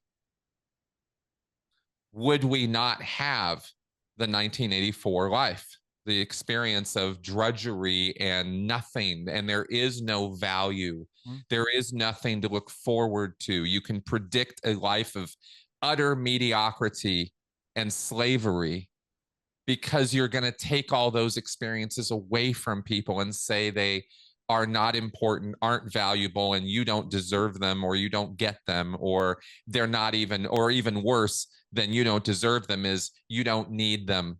They're not important. They don't belong in your life. What value does life have if you take that away? And does that not inform all of our ethics and all of our ability to empathize and get along with others? You know, this is powerful stuff, I think. And so I'm glad, you know, that we've kind of come to that part. And it's an essential. I mean, of course, we're wandering into the territory that our friend Yuval Laor has, you know, is deeply exploring. Yeah. And in fact, you and I met on the same day that we met Yuval in Toronto, right, in June 2015. Happy day. And when I first looked at his wonderful, brilliant ideas of fitting together the contemporary view of evolution, not the old boring Dawkins where we're all just replicating our genes, because we're not replicating our genes, we're changing them all the time. They're not read-only, as Yuval says. We can write on our genes and change things. Epigenetics has been soundly proven by now. We also have cultural transmission, the fourth dimension of his mentor Eva Jablonka's model of evolution, that we can pass ideas on. And they're not memes, they're not self-replicating, they're not the same idea never changes. You know, even down to quotations from Shakespeare, when you say all that glitters isn't gold, that's not what he said. He said all that glisters isn't gold. And I don't know what glistering is, but it isn't golden apparently. But when I first met him and looked at the model, all of his ideas are evolutionary based upon family connection. And the thing that seemed to me to be absent was infatuation. That this doesn't have a model in, well, you're my brother, so I feel this way, or you're my child and I feel this way, or, you know, I'm a teenager.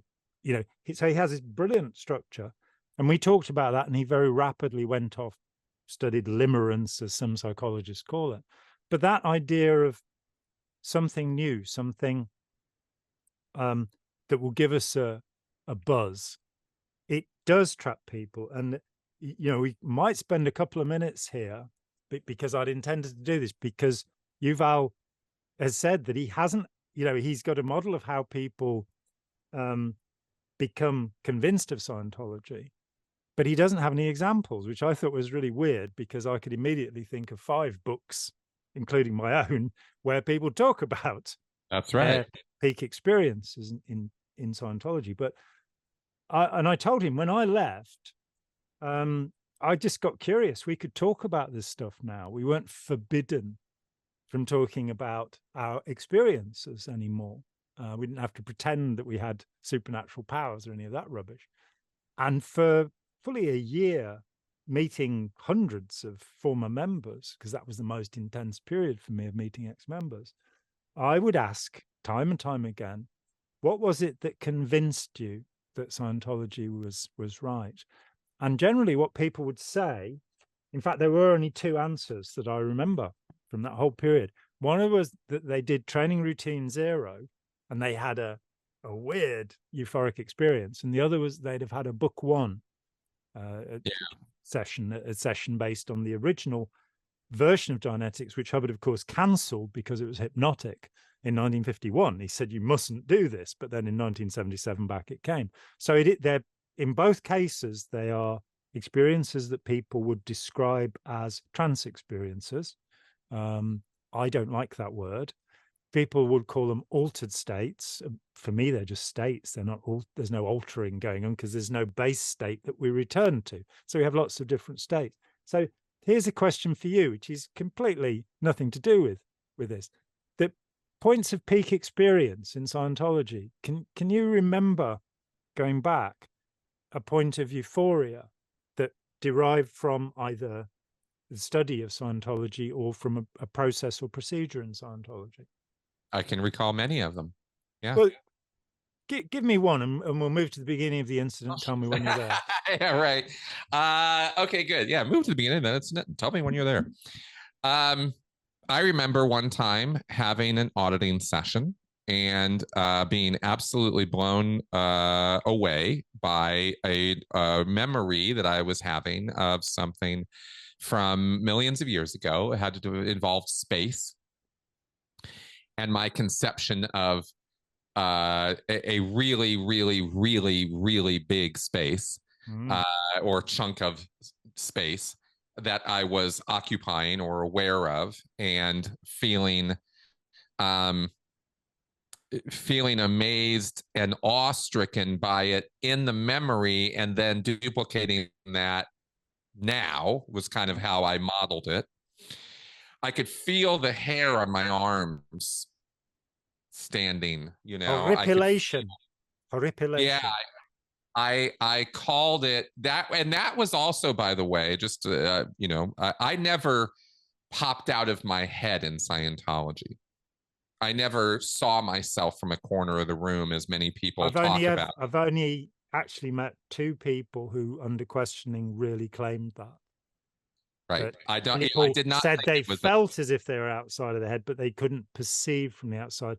Otto Roos, who was the only OT8 until 1988, and one of the 5 class 12s trained by Hubbard, top level, he told me he had one instance, and while he was out of his body, he saw the ship, the Apollo, split in 2. So I'm thinking there might have been a certain degree of hallucination. And Ingo Swann, who was part of the CIA Spoonbenders psychic absolute nonsense, he said he could do that, but fear that he could do it before he got into Scientology. And the other person I talked to also said that the reason she got into Scientology because she'd previously done that. So the exteriorization thing is one of the great Scientology myths, having talked to more than 1,000 people who are involved.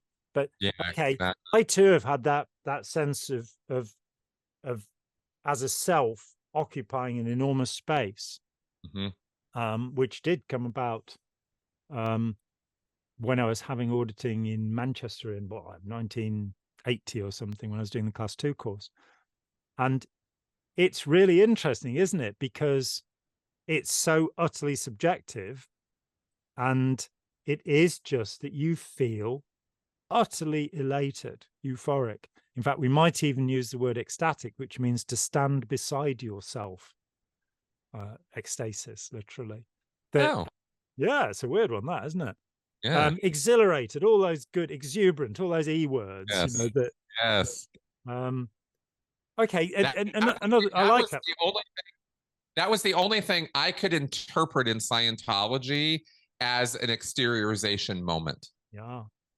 Is I would feel slightly larger than my body. Yeah. Hubbard said that people get it the wrong way around. The body is like a splinter in the Yes. thumb, which is the Yep. thetan. That's And, right. a hypnotic effect, possibly. Certainly, I haven't seen any use come of it. I haven't, predicting what the stock exchange would do, or what horse is going to win the race, or something useful. But yeah, I like that one. Give me another one, eh? If you got another one in there. Oh, sure. Yeah, I can tell you another one. There was an early session I had as when I was still, let's see, was I a public? No, I was a staff member. I was in Santa Barbara. And there was a student who was doing his new era Dianetics auditor course. And so he had to do some practice sessions of what is called new era Dianetics, which was a development of Dianetics where they use the e-meter. And that's where the return to the beginning of the incident, tell me when you're there. There's a whole set of commands and all that. Yeah. So I was getting this auditing. I did train on that course. I am fully trained in doing that if you'd like to do it afterwards. Oh yeah, absolutely. Yeah, let's do some R3R. So I received some Dianetics auditing. This was the first time I'd ever had metered Dianetics auditing, and it was really amazing and blah, blah, blah. Well, I have this session where I run out some past life thing of getting my eyes stabbed out or something because I was keen.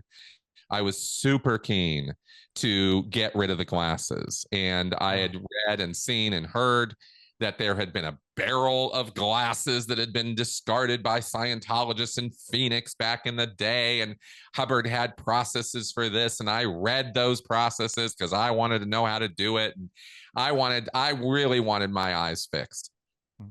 So that was one of the and there were some sessions, there's some kind of auditing you do where you establish goals for the session. You actually, what's your goal for the session, right? And mine was, I want to improve my eyesight. Well, sure enough, we end up running this incident and I'm getting a spear through my eye or some bullshit. And the end result of this, of running the engrams on this and going past life was to feel like, doing, oh, something's changed. And suddenly everything in the room, and by the way, I've had this exact same experience while high on cannabis. So this Which ain't is legal where you are. Yeah, this isn't anything special. I've had this many, many times other ways, but this was the first time I'd ever experienced it with auditing as a teenager or as a young man. And I felt the room, the clarity of the room changed. I could literally, things came into focus differently. And I even took my glasses off and was like, oh my God, like I can see better. Not perfectly, but I could see better. That lasted for about an hour, by the way. And this awe experience, right? Because that was how I would sort of have those moments of cognition would be, oh, I get it now, right? And I loved having those things. It was like the sudden realization of, oh, that's why, or this kind of thing, right? And it was never a logical thing. It was always some experiential thing, some anecdotal thing. Yeah. And I was blown out of my head, right? And we had to end the session because it was a persistent floating needle, because I was so happy because the room had gotten clearer. And I really thought for a very brief period of time there after that session that we'd actually cured something, that we'd actually moved the needle on making my eyes better. And like I said, it lasted for about an hour and then it was over. But that's what happened. Yeah, I mean, just for our audience, let's make it clear that Ron Hubbard never overcame his short-sightedness and wore spectacles to the end of his life. Right. And the story I know about the collecting spectacles, yeah, I think the story was told about Phoenix. There are no witnesses to it. So that's what, early 52, when he's bringing Scientology down. By the end of the year, he's in Philadelphia, and the head of the Hubbard Association of Scientologists, Helen O'Brien, in her remarkable book Dianetics in Limbo, in terms of first-hand accounts of Hubbard and of poignant biographies, it's an incredible book, and I don't think it's ever been printed. There's a copy in the Library of Congress, which I had a copy from that, but Helen actually sent me a copy of the whole manuscript, and maybe among the 1,000 projects I have to do, publishing that book would be among them, because she was right there. The Philadelphia doctorate course was run by her, and she points out there were 38 people on it. That's how massive his following was by that time. That's all he'd got, you know. But they put a goldfish bowl on the counter for people to put their spectacles in as a consequence of auditing. And she said by the time they closed down, nobody had put their spectacles in it. You know, these wonderful, incredible myths that Yes. Sadly independent Scientologists, you know, hang on. I got onto a site the other day where there were free downloads of various Hubbard material, I think all of which have been all over the place for a long time. And they'd said something about the list processors, list 10, 11, and 12, these wonderful things. And they'd got, you know, so I went, oh, they've somebody's actually collected them, and I can have a look at them. And no, what it was an ad. So you could go and buy this stuff from them. And it was the old breaking the chains illustration, you know, and oh dear, you know, having interviewed Karen de la Carriere, one of only 8 people trained at the highest level in Scientology, the class 12 case supervisor, and hearing her repeatedly just completely dismiss this, you know, and talk about the 200 Jesuses she met over her 46 years, you know, having been the top auditor, and going, it's just not true, any of it, no supernatural powers, very sorry. Be nice to believe these things. But the feelings of knowing, the sense of certainty. For me, you see, Yuval and I talk pretty much every week. We've traveled to conferences together. We've gone on holiday together. He's stayed here in my house. He is, you know, I don't have a closer friend than Yuval. He's absolutely wonderful. But I was interested from the start to say, you know, I didn't get into Scientology through an awe experience or a peak experience, as I would call them in my talks before meeting him. I got in because I was offered a solution to a problem. And in talking to my other very close friend, Christian Shirko, he said he's yet to meet a Scientologist who got in through a conversion experience. That the people he's dealt with, and he's dealt with hundreds, it would be that they got a problem. You know, their marriage wasn't working, or they weren't earning enough money, or their business was failing, or what have you. And Scientology would offer a solution to that problem. The peak experience came later. And certainly for me, it was months. You know, I read Science of Survival in December 1974, read Dianetics, moved to, you know, within a few weeks, I'd moved into the house where the staff at the Moseley mission were. But the head of the Moseley mission, Stephanie Ryburn, had gone to America to work out how on earth they were making so much money. You know, Kingsley Wimbush and Martin Samuels and Brent Corridon were making swathes of money, and they weren't in Birmingham. They were just struggling along with all of their staff members claiming Social Security to get by. So, but she said, you can't hire anybody while I'm gone. So I didn't join staff. I was saved. But I went and lived with wonderful, wonderful people who were on staff there. And it was, so I threw myself into this thing, but it was probably about 6 months in before, when I was doing the Hubbard Qualified Scientologist course, during the first, it was a self-analysis session, which was done without an e-meter. And you just, it's called straight wire. You're not looking for engrams. You're not looking for the nasty stuff. You're looking for pleasant memories. And I'm sat there and I start sweating. And in my mind, I absolutely know that I'm in Judea around the time of Christ. I also know that I didn't have any sense that I was, the Nazarene, or indeed that I met him. Just this sense of being in that place at that time. And it was so, Yuval talks about things being really real in these experiences. And it was more real. The colors in the room were brighter, that great list of hypnotic effects that Hubbard gives. And you feel bigger, you feel more, something very important is going on. So I do believe, connecting back to what you were saying before, that infatuation, that briefly among the German countercult movement, the word Neugier came up, an addiction to newness. Sadly, the word didn't stick. They also had Geblist, being blissed out. I thought that was quite funky too. I don't speak German, don't get me wrong, so I just like the sound of these words. But that is such an important component, as you say, of our lives. And you get inversions of it. The demand for purity can become puritanical, so that you've got people, when you see the Opus Dei people kind of self-mortifying by, wearing barbed wire underpants or whatever, that they haven't got that psychology after Sacha von Massock understood that you can actually stimulate pleasure responses by causing pain. And so they're actually being rather pervy. They're not really submitting themselves to, Christ or anything like that.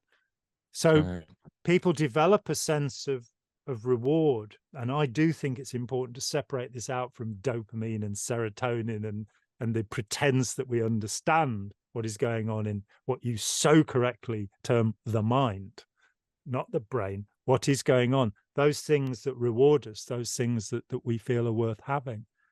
One of the things I especially noticed after I left Scientology, because I stopped believing a few months after leaving, I just went, this is just nonsense. Why on earth was I such a fool as to believe this, And this idea that I started getting that there were auditing junkies. Yeah. And it was an easy comparative to make, because when I talk to people about their drug experiences, for the most part, they say, I wish I could get as high as I did the first time. The first time I took acid, it did this. And I've been trying to get back to it. Heroin, probably much more so. Right. Don't have any experience with that, despite Scientology saying I was a heroin addict when I got involved. It's bloody news to me, I tell you. But that was in a court over the Russell Miller case. It was suddenly put that they'd got me off drugs. And it was like, got me off drugs. I came in and was asked if I used any drugs, and said, yeah, I smoke cannabis. And they said, well, you can't do that and have auditing. So I stopped. And for 12 years, which was in fact 3 years after leaving, I abstained. And that's how they got me off drugs. And they're going around saying, oh, he's a heroin addict, he was like, that's what he was like, but it's not true. But yeah, people will define their pleasure in their own way. So for some people, the masochistic pleasures, people who isolate themselves from other human beings and then have hallucinations, the Temptation of St. Anthony by Hieronymus Bosch is a pretty good example of what can go wrong with that one. People who fast for days to induce hallucinations, people who do things that appear to be puritanical, but are actually giving them their jollies. They have the response of, yeah, I'm getting high because I'm getting an erection because I'm not allowed to have sex. I think that balance is so difficult, as of course we have seen recently in quite a number of Christian churches. I mean, Portugal, I think it was only February that, 4,600 cases of abuse by Catholic priests. Oh, yeah.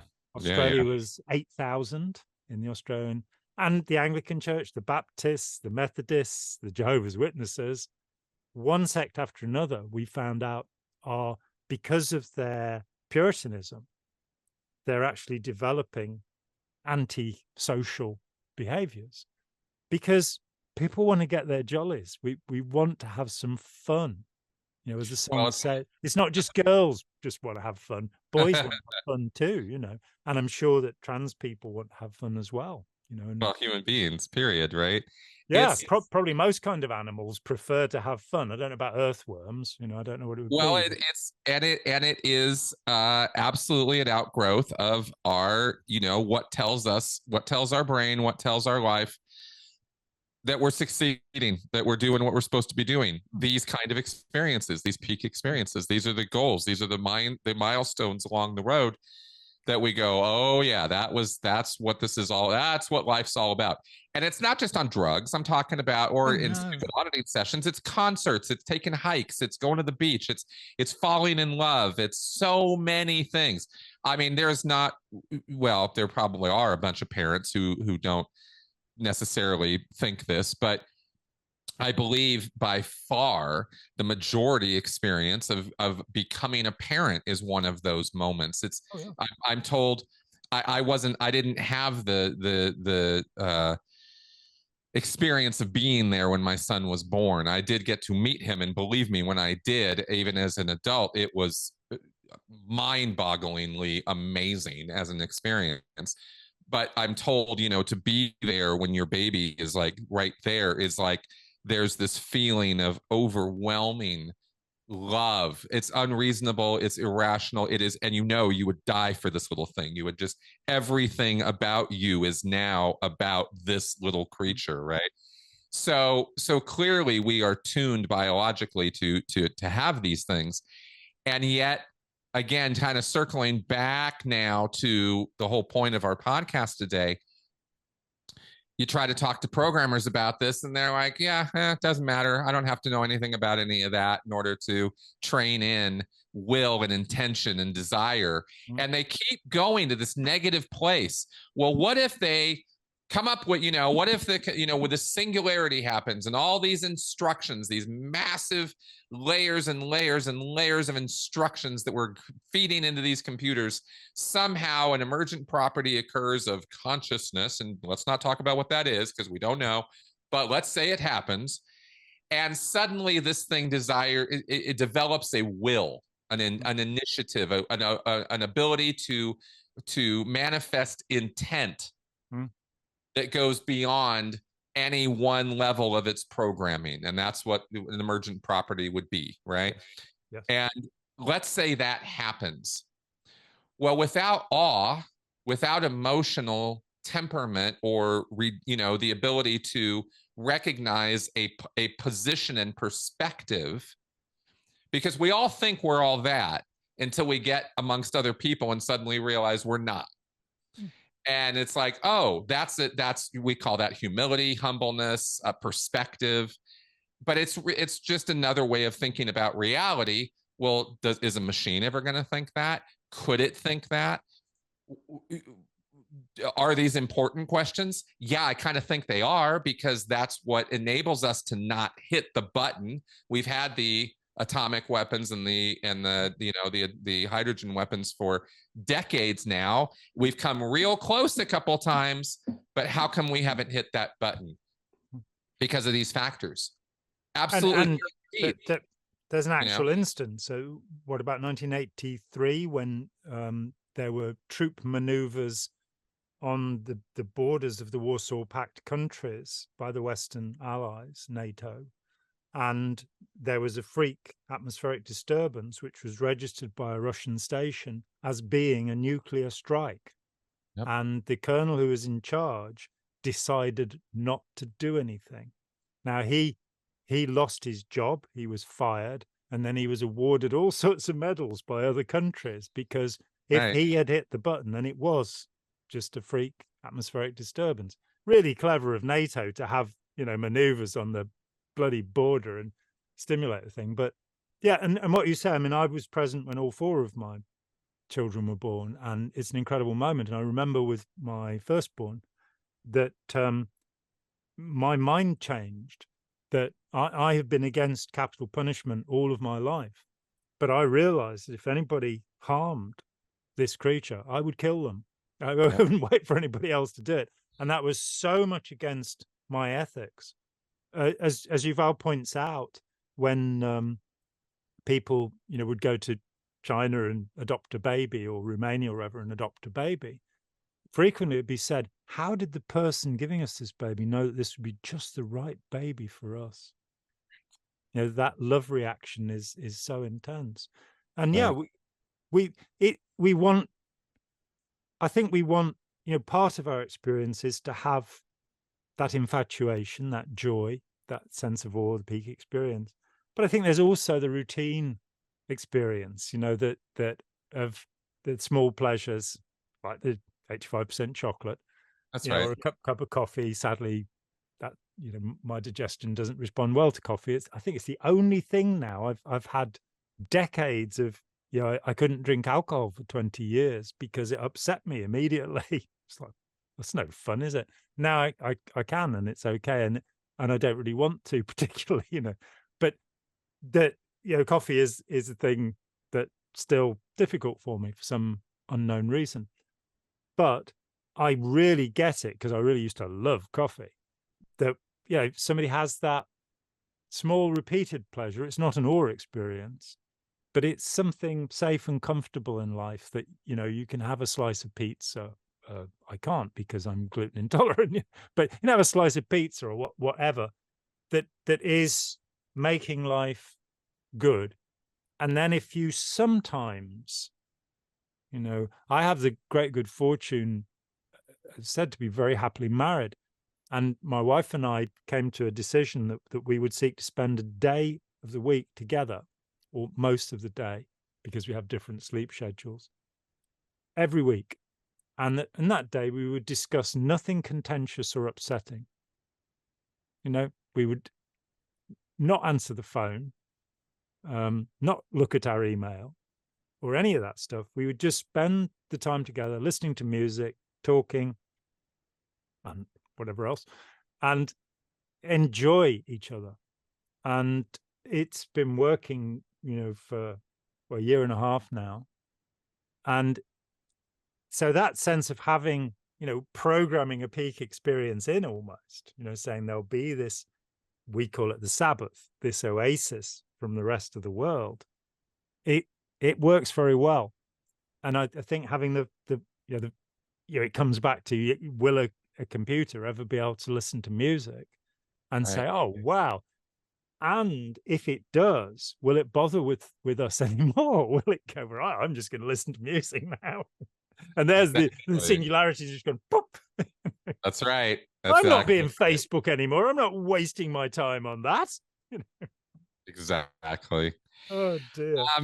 I think we might want to move toward wrapping up. I think we have covered a wide array of points here on this. And it's for me, to the audience, to me, this is all just food for thought. These are ideas that we're having. These are ideas I've been developing for a little while in response to, and you've heard me say I've talked to computer guys about this because I've been concerned enough to reach out to them and go, hey, what about these algorithms you guys program? What about this AI stuff? Do you see where this is going? And what about these factors? And just routinely getting brushed off has been alarming. And that's the reason why I felt motivated and, to talk to John about this. I think we've both got concerns about where this is going. And if nobody's going to ask these questions, then it's up to us psych guys to do it, because the computer guys aren't doing it. Yeah. And it is to create a debate. When I wrote Let's Sell These People a Piece of Blue Sky, I wanted to write a definitive book about Scientology. And I was very glad when their former head PR, Robert Vaughan Young, said, this is the definitive book about Scientology. It doesn't mean there's not a great deal more to be said, and it ended in 1990. So, there needs to be a part 2, which I am not going to write unless somebody wants to give me a couple of $1 million or something. But when I wrote Opening Our Minds, and it's gone through 4 iterations now, the idea was to start a conversation. It was most certainly not to give the answer. And in this conversation, we haven't actually given any answers or sought to give any answers. What we're seeking to do is say, if enough people think about this, if enough people care about this, then it won't turn into a catastrophe, you know. And so it's for everybody to participate, and please do so in the comments on our various channels, and be nice, you know, be respectful. You know, we can't help the funny way we look and sound. Exactly. Always cracks me up when I get, Chris sounds so nasal.